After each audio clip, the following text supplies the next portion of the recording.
शहर मध्ये मार्क्सवादीचा निष्पक्षाचा उमेदवार म्हणून ही निवडणुकीला उभा होतो.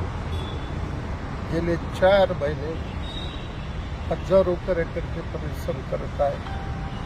काल मतदान झालं. या मतदानामध्ये कॉम्रेड आडम मास्तर 7-8 हजार मताने कोणत्याही परिस्थितीत निवडून येणार ही काळ्या दगडावरची रेघ आहे. कारण श्रमिकाचा आवाज विधानसभेत जाणं अत्यंत गरजेचं आहे. म्हणून जनतेने नोटाला लाथाडलं, जेवणाला लाथाडलं, गुंडगिरीला टक्कर दिलं, पोलीस दडपशाहीला टक्कर दिलं आणि निर्भयपणे त्यांनी मतदान केलं.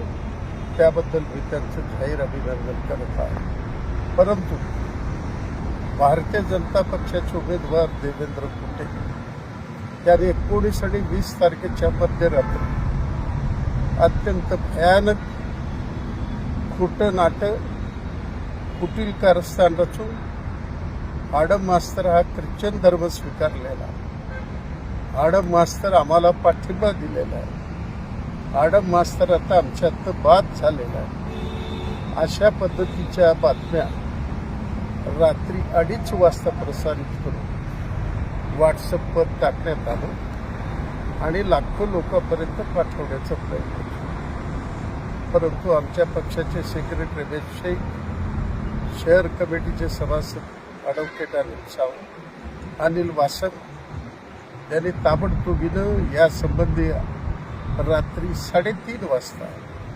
निवडणूक निर्णय अधिकाऱ्यांनी तक्रार केली. सकाळी 6 वाजता पोलीस कमिशनरकडे तक्रार केली. 6:30 वाजता जिल्हाधिकाऱ्यांकडे तक्रार केली. परंतु 1 वाजेपर्यंत पोलिसांकडून कोणताही खुलासा झाला नाही.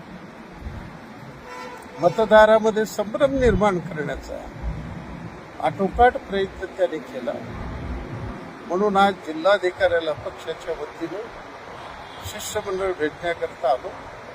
परंतु आज रजेवर असल्यामुळं RDCला आम्ही निवेदन दिलेलं आहे आणि माझी मागणी आहे, श्री देवेंद्र कुटे याच्यावर पोलीस कारवाई व्हायला पाहिजे.